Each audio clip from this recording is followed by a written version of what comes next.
In this video, we are going to read about angle sum property about a polygon. So, what do we mean by this angle sum property? When we are talking about the angle, then a polygon has some interior angle and has some exterior angles.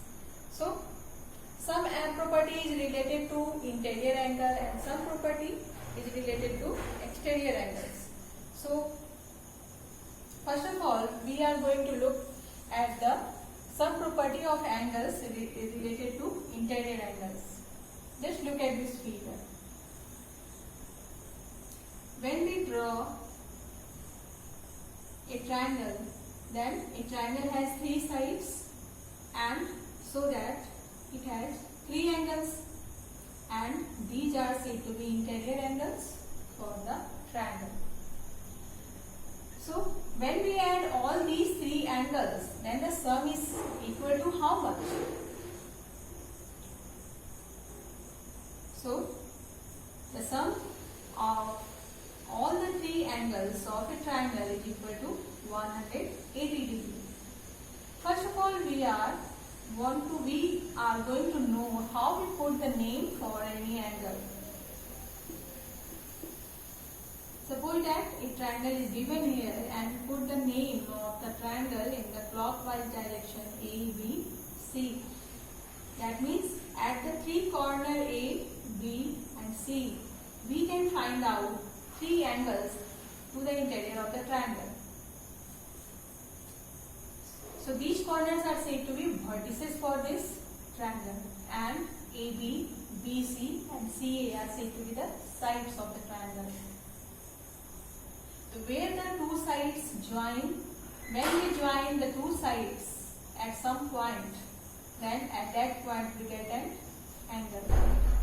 So angle can be defined as the inclination of the two rays. Inclination of the two sides is said to be an angle. The inclination of two rays is called an angle. So here the rays are taken as the side. यहाँ पर तो raise नहीं है. Raise तो तब आएगा जब हम सिंगल एंगल ड्रॉ करेंगे इस प्रकार से.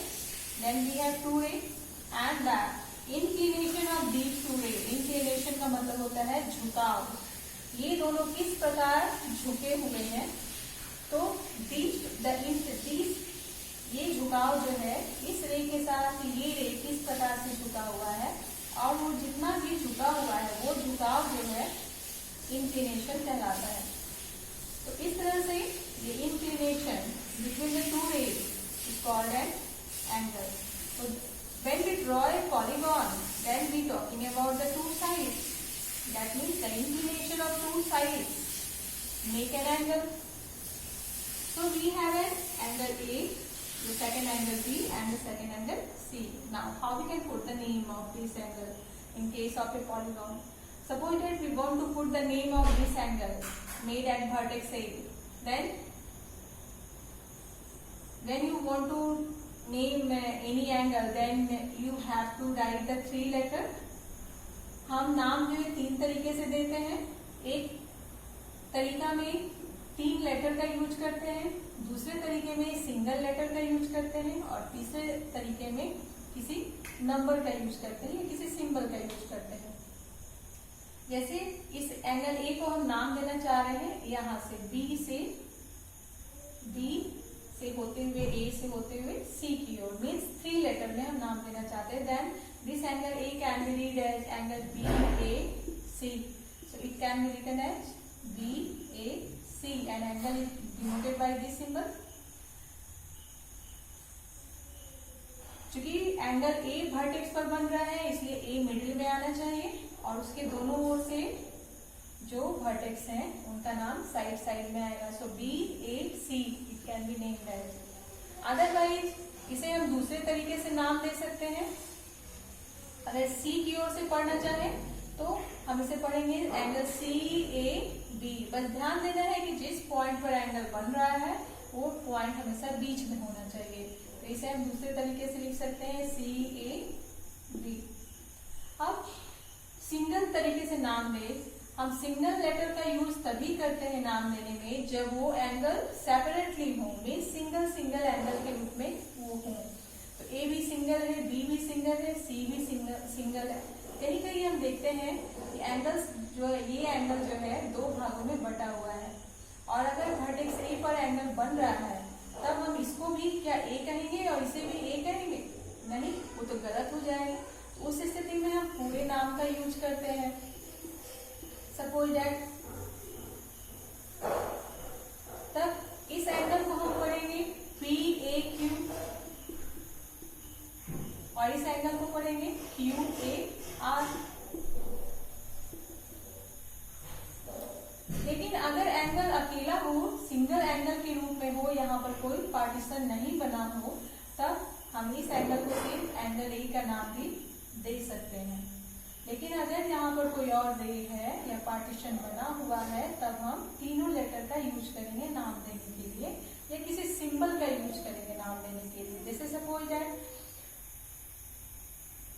यहाँ पर इसे हम नाम दे रहे हैं 1 और इसे नाम दे रहे हैं 2, तब इसे हम बोलेंगे एंगल 1 और इसको हम बोलेंगे angle 2।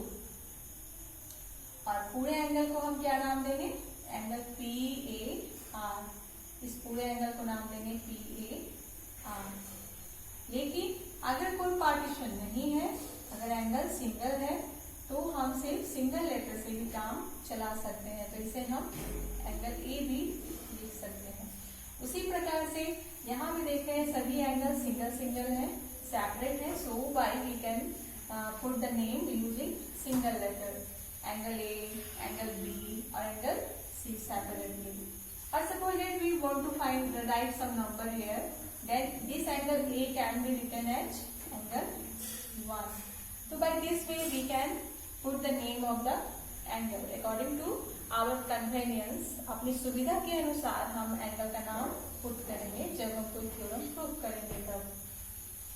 So here in this case we are talking about the interior angle property. हम लोग इंटीरियर एंगल्स प्रॉपर्टी के बारे में पढ़ेंगे। How we can say that the sum of all the 3 angles in a triangle is 180 degree. So an activity related to this property you can study like this. Suppose that when you draw a triangle, when you draw join 3 line segment by when you draw 3 line segment using ruler or scale, then you get a triangle and then you have 3 angles, and suppose that by an activity we want to clear it, so you cut all these 3 angles separately. suppose that इसे हमने काट दिया और 3 piece इसका तैयार हो गया। अब तीनों पीस को हम अटैच करेंगे, एंगल 1 को इस तरह से अटैच करेंगे। एंगल 1 को ऐसे रखा हमने, ये हुआ एंगल 1। फिर ऐसे नहीं, स्ट्रेट करते हुए एंगल 1 इस तरह से रखेंगे कि एक हॉरिजॉन्टल लाइन के रूप में आए और दूसरा अपने आप अरेंज हो जाएगा। फिर इस एंगल 2 को इससे सटा कर रखेंगे। तो जब हम सटाएंगे तो एंगल 2 कुछ इस प्रकार से हमें मिलेगा। और इस कटआउट को, ये जो तीनों कटआउट हमने तैयार किया, अब तीसरे कटआउट को जब यहाँ से सटा कर रखेंगे, इस प्रकार से रखना है कि जब हमने पहला एंगल रखा यहाँ तो एक लाइन हॉरिजॉन्टल दिखना चाहिए, या जैसे भी अरेंज करें अपने आप एक हॉरिजॉन्टल, तीनों एंगल को जोड़ने पर एक हॉरिजॉन्टल लाइन अपने आप तैयार हो जाएगा। तो हम कोशिश करते हैं कि पहले को हॉरिजॉन्टल स्थिति में रखें तो दूसरा इस तरह से दिखेगा। अब एंगल 2 को इस तरह से रखना है कि उसका एंगल 2 का एक रे इससे अटैच हो जाए, इसी के ऊपर रखना है सटाकर, और फिर तो एंगल 2 इतना आया। सपोज दैट ये एंगल 2 आया। अब एंगल 3 जो है, एंगल 3 का एक साइड इससे सटा करके इसी के ऊपर सटाते हुए रखना है। तब हम देखेंगे कि तीसरा एंगल जो है रखने पर